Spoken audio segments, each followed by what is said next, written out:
You got to be ready because here we are, Colin. My name is Sharon Feckety. I'm the Dr. Whisperer, and welcome to the Dr. Whisperer Show. I'm really happy to be having a business conversation, actually, because in this collective grief that we are all living through right now, it feels like I'm going to get to have some good, distraction, although temporarily, from what is currently going on in the world. And who knows, maybe not. Maybe we'll have some serious conversation too. I don't know where it's going to go. I never do because I just speak from the heart. And I'm really happy that Colin's here because Colin Carr has a real estate company that specializes in healthcare. So that makes sense that we're talking to each other today because I love talking about real estate and healthcare. So Colin Carr, welcome to the show. Great to be here. Really happy. And you're in Denver, right? I am. Tell me about the weather in Denver right now. So we have more sunshine than most people realize. We have over 300 days of sunshine each year. Yesterday, however, it was 40 degrees and it was raining almost the entire day. Today it's going to be 78 to 80 with no clouds in the sky. So we get like Ireland.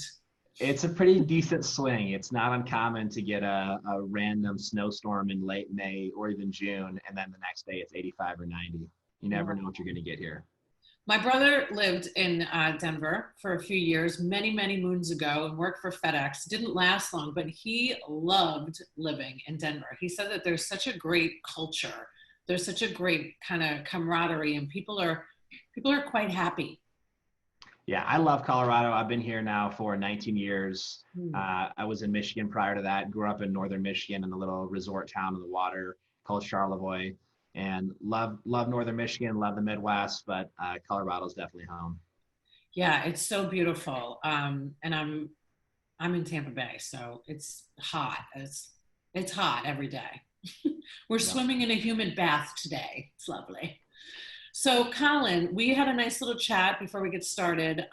You were gracious enough to give me an extra few minutes because I spent my morning on a global wellness call about dealing with racism within the wellness industry. So to shift gears from that to talk about healthcare and real estate, I don't know if you're lucky or I'm sorry. Because it really is a shift, but we're having all these different conversations today that are very real. How is it in Colorado right now in terms of COVID-19? Are people coming back to, opening up business and nobody's wearing masks? What's going on over there in Colorado? Yeah, it's really different depending on the portion of Colorado that you're in. If you are in the Eastern Plains or if you're on the Western slope in the mountains, they have moved past COVID for the most part, and it's not uncommon to go out and see 40, 50 people and not one person has a mask on. I'm in the south suburbs of Denver, and we were one of the first counties to open, and it is for the most part business as usual. The closer you get to downtown and the denser areas, whether it's downtown Denver or it's in Boulder, you're definitely going to see a lot more masks. People are a lot more aware, and there are heightened restrictions and requirements to comply with you're going into businesses, what you can or can't do. But yeah, it really depends on what part of the market you're in. How do you feel about it? How do I feel about it? I feel, well, let me say this.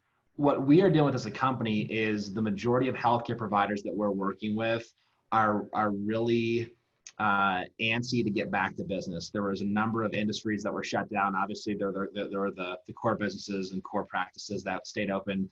Obviously, all the dental offices outside of emergencies got shut down. A lot of animal hospitals got shut down. A lot of optometry offices got shut down. The people that have not been working for the last several months, they are extremely excited to get back because they love what they do and they want to help people. And so it's, people talk about taking vacation, but no one really wants to take a 3 or 4 month vacation. So for the most part, the providers we're working with are very excited to get back. We're excited to get back. And even in the midst of some challenges that we faced, we do believe that there's some really unique opportunities for healthcare providers. And so we're happy to get back and get at it. How do you feel, Colin, about what's going on with COVID-19? How do you feel right now? I Where do feel that you end? I feel very optimistic. I'm saddened. No one wants to see people die prematurely. I think people learned a ton from this process as far as, what they could have done better. I think there was, What I did think you learn? I learned that if you have a pre-existing condition and you're elderly, that a heightened level of care and protection needs to be there. I know that there was some mistakes with how people handled situations with nursing homes in different states. I still think there's some unknowns regarding the actual medicine behind it and the actual is this helpful? Is it harmful? I think they're learning concepts. We were told to stay inside for a while, then we are told to get outside, and so there's different changes with what's right or wrong. But no one's ever dealt with this before in our generation, so it's not unusual that it's confusing. But for me personally, I'm saddened to see people die prematurely. I'm excited for people to get more information on this so they can better deal with it. I think there's a lot of things from an economic standpoint. Was it the right decision to shut certain areas down completely, or could we have done a better job keeping certain things open? Time will tell, but I know that there's a mental aspect to this as well. When you take people's income away, or they go on unemployment, or they're not able to provide for their family. And I think that's a whole nother area of healthcare that people are going to have to deal with post COVID. So for me personally, I wish this had not been the case, but I'm hopeful and optimistic that we can learn from it, and Did that you change anything about your own business, which we'll get to talk about in just a little while, but did you have to pivot as well? And within your own industry, within your own business, did you have to go internal a little bit, do a little introspection and see how you were going to come out of this different? So we're in a unique business. We do have offices across the country, but all of our staff works remotely from home. We come to offices and we meet occasionally, and we have places for trainings and so forth. But all of our agents and all of our staff work remotely. From a business standpoint, we didn't lay a single person off. We kept going, and we took it as an opportunity to really take care of some of the back end systems of our company, and work on a lot of projects. And we actually added several new corporate staff and reinvested in our company. And we're in a place where as a company, we're 100% debt free, and we try to steward our resources the best we can. So we were in a very healthy place, weather the storm. I think it speaks to the idea of being strong and being healthy financially. I think it speaks to the idea that, we do real estate, and I think a lot of healthcare providers have woke up and realized you can't just sign a lease and hope it's good enough. You can't just, wing it and just pick a single building and go after it and hope you get the best deal possible, because in a scenario like this, what we've never seen before, if you are forced not to work or work in a limited scope for 3 or 4 months, if you didn't do the best you could with your lease or your mortgage and your purchase, you start to feel that a lot more. And it becomes more apparent that you've got to do the best you can with your real estate, and you've got to treat it with more focus and importance. So let's help some people today. Let's do this. Let's Yeah. help people. Let's help some doctors too, since this is the Doctor Whisperer show. So, my experience running medical practices in New York, we were constantly opening up new locations. So lease agreements were my life, right? And we used to call them lease and service agreement, LASA. And we used to set up shop next to referral partners, because we knew that we needed, well, this was New York too, and this was a long time ago, we needed somebody to feed us right away, especially if we were coming into a new community. So we build relationships with a specialty that did not do what we did. And then we brought in our orthopedics, our neurologist. We did Eastern Western medicine. And we did this, 11 of our own offices, but 42 satellite offices. So and it was multi-specialty. So, but we really did rely on having this space where we did a lot of, due diligence before we went in, which was the advantage of working in a company that had like an operations side and then like a clinical side, business operations and clinical. So we didn't suffer from a lot of the things that I see a lot of physicians suffering from today, which is not understanding how it goes to get a new building, not understanding where you can get the best loans, not understanding, that you could negotiate. So I want you to tell everybody about how your service as what I look as like a trusted liaison to do all of the due diligence that they don't A, have time for, and B, are not so educated in. Absolutely. So a lot of healthcare providers will come to us and they'll say, I want to be in this area, or I might want to relocate my practice, but I don't know where I want to be. And so we'll start by asking them questions of how are you getting the majority of your business? And internal referrals is going to be top on most providers' lists, but a lot of times there are other aspects, as you mentioned, of very strong referral partners that drive a substantial amount of business. If they know who those people are specifically, then we take note of that. If they don't know who they are specifically, but they know the types of practices that they're looking for, we can put together very detailed demographic maps, not only for their patient base, but also from a provider list as well. And we can do heat maps, we can do demographic maps, we can do traffic counts. So really it's a matter of figuring out from the actual practice on the business side, what's driving business or what do they think is going to drive business? And then we take those requirements and then go and find the top real estate options that match their criteria.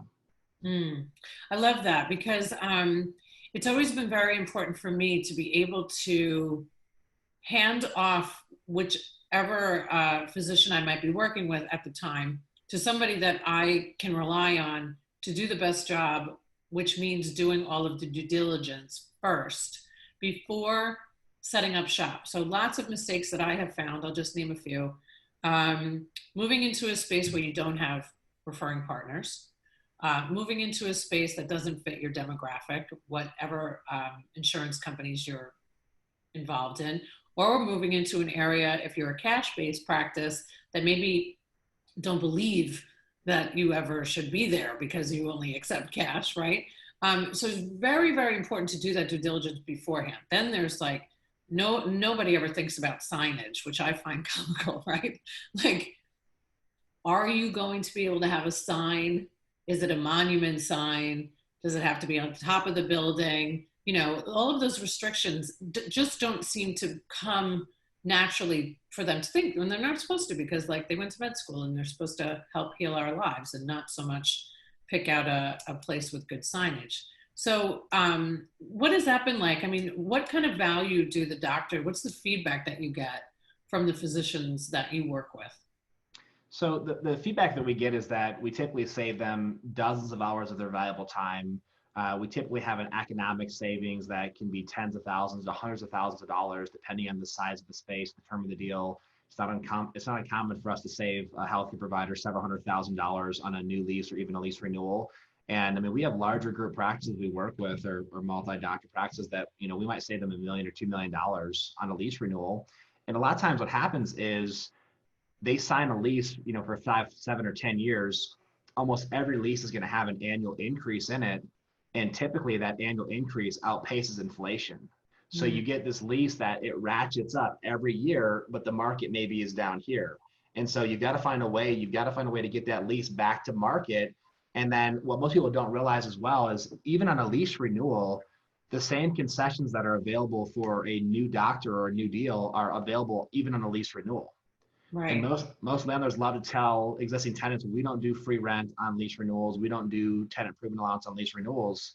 And our response to them is, if our client or Dr. So-and-so moves out, you're going to have to give the next person a market deal. And so you can pretend like you have this arbitrary, self-made law that you can't break, that you don't do certain things. It's really just them hoping that the doctor doesn't know better, right, and that they'll take no as an answer. And so our job is to give the healthcare provider other options. Tell them, if you wanted to move and relocate, here's what it would look like. Here's what it would cost.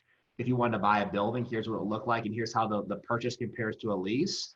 And if you want to stay in the space, if we create the proper posture based upon having other legitimate viable options, here's what you should achieve if you're going to renew your lease. And that typically results in a pretty dramatic savings.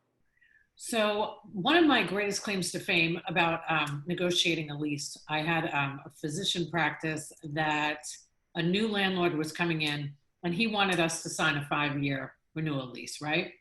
And I went, ooh, this is going to be fun, because we had no signage. We were off. This is after I usually come in and clean up the mess, right? That's part of what I do. We were off the beaten path a little bit, but there was a really big main road that I had visions of a billboard for. Now, let me put out a disclaimer. I don't believe in billboards. I own a media company today. It's 2020. Billboards are not my thing.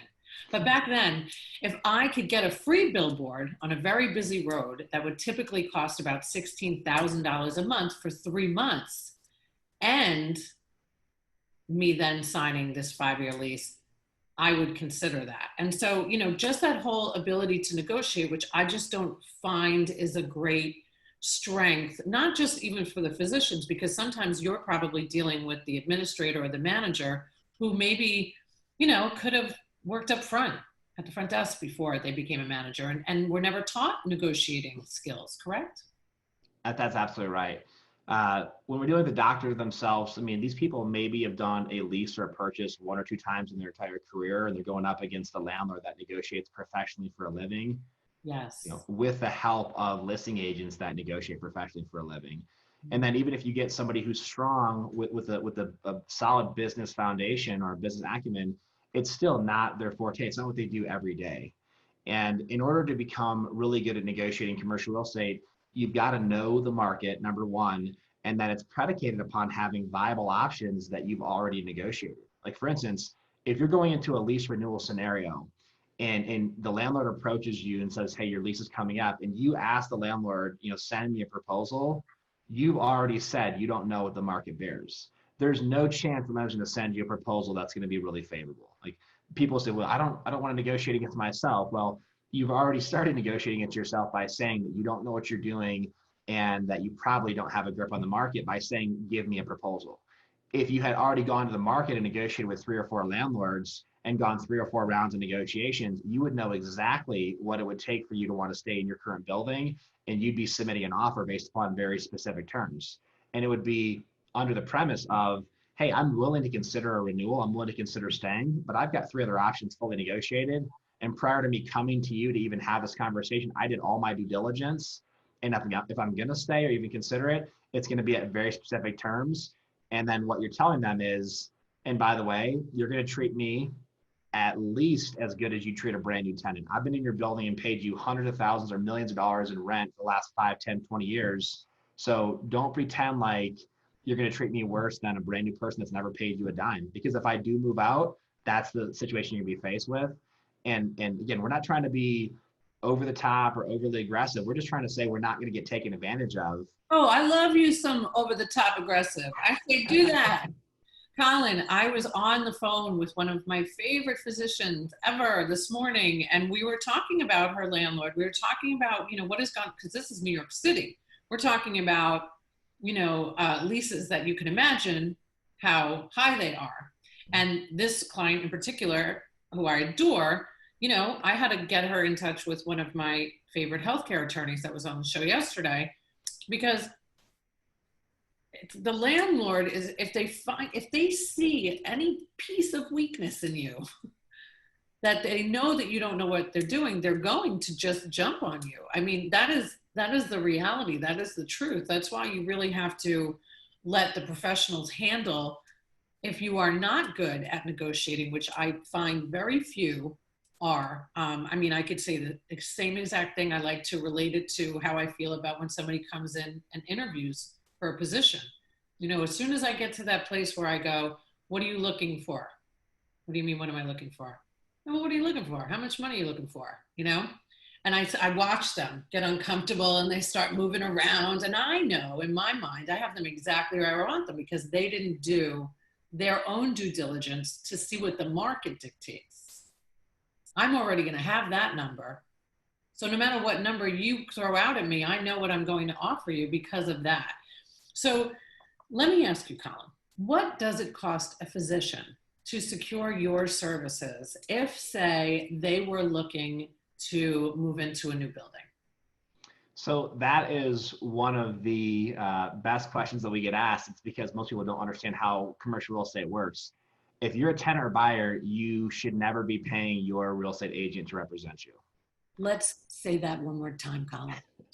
If you're a tenant or buyer, you should never be paying a commercial real estate agent to represent you, ever. There you go. And so, yeah, So costs, so just to be clear for the physicians that may be listening, or listen, anybody in the healthcare industry, right? This show does not discriminate.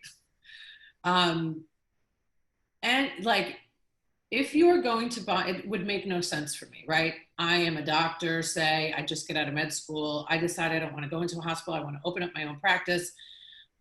I think I can do it myself, but somebody in my ear, maybe a doctor whisperer said, you know, maybe you should talk to somebody else. Maybe you should go to Colin. Oh, well, I can't afford Colin. Did you see his building is beautiful? Like he's national. He's got all these offices. Well, it's not going to cost you anything. Why wouldn't they get you on board, Colin? Tell us why they wouldn't get you. Why? so typically it comes down to just ignorance. There's this mentality with a lot of people, especially healthcare providers, that if you can find a way to do it yourself, it's the DIY mentality. If you can do it yourself, you can save. And I joke about this. You know, you're driving down the expressway, you look over, you see a U-Haul, you know, truck moving, and it says "Move yourself and save." And so people are thinking, if I do it myself, I'm going to save money. In commercial real estate, the landlords have already determined how much commission is going to get paid per deal. It's in an agreement already set aside. And whether they have a property manager doing their leasing for them or a listing agent, if you go do a deal by yourself, the listing agent gets a double commission, or the landlord just pockets that money. But they've got money set aside for every deal they do.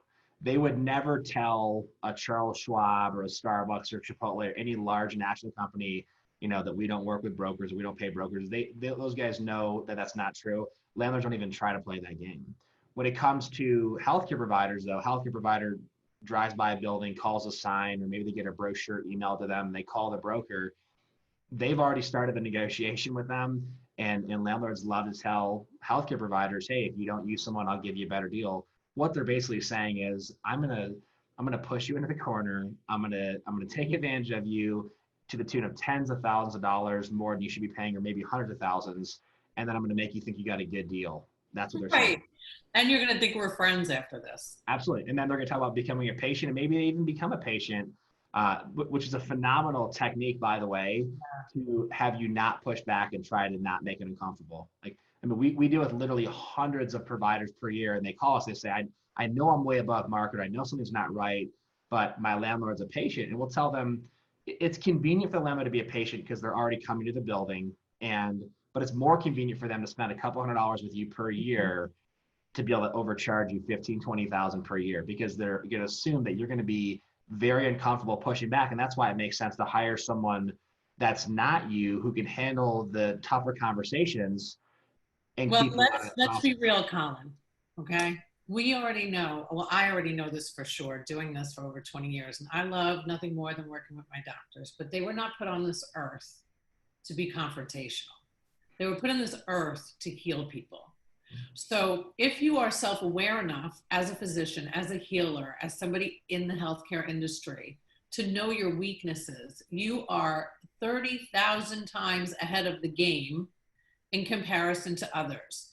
You would, when I come in and I hear somebody's been in practice for 20 years say to me, where were you 20 years ago? I almost want to run out the door, because I know how much work I have to do to get you into the year 2020 that we are currently living in. So it's very difficult because I have such a great love for them. I'm sure you do too.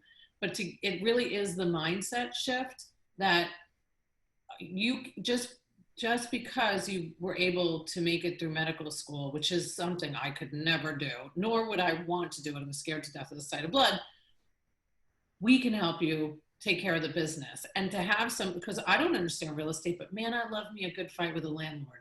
No, ain't nobody, no landlord in my entire career has ever gotten over me because of what you do, which is due diligence. And when you do the hard work, because that's your industry, and that's what makes you great in your industry to help the doctors. So, Colin, before we go, because of course I said we were going to stop at a certain time and we're still talking because that's the way it usually goes with me.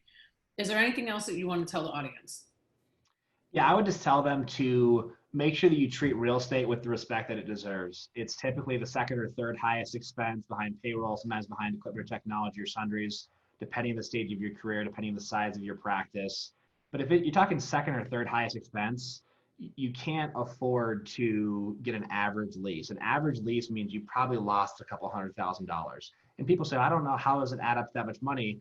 just do the math. I mean, if you're in 3 or 4,000 square feet times $2, $3 a square foot that you shouldn't have paid, all of a sudden you get 8, 9, 10, 12, 15,000 per year that you're overpaying. And then you times that by 5, 7, or 10 years and you get a big number. And then even more problematic is when you bill $1, you don't keep $1. So, you make a $150,000 mistake on your lease, that might be $600,000, $800,000, $900,000 of production that you have to create just to pay for the mistake. And so, Agree more. I yeah, think that your services are so valuable, and I think that everybody that is considering moving into a space, do not do it. Don't do it without help, because right now, watching what's going on with COVID-19, and a lot of the doctors that I work with and love and adore are really having a hard time with their landlords because of the lease that they signed that they did not know was going to put them into such a bind. And then you really need to know who you're working with. You need to do, who is this person that is the landlord? There's really not enough due diligence going on at all. So I'm really grateful that we could talk about this today, because I think your services are definitely needed in the healthcare world. So Colin, thank you so much for being here today. Yeah, it's a pleasure to be here. Thank you. And enjoy Denver. I will. Bye. So don't forget, if you mention that you have seen the show or listened to the podcast, Thai Technology, 3 months for free.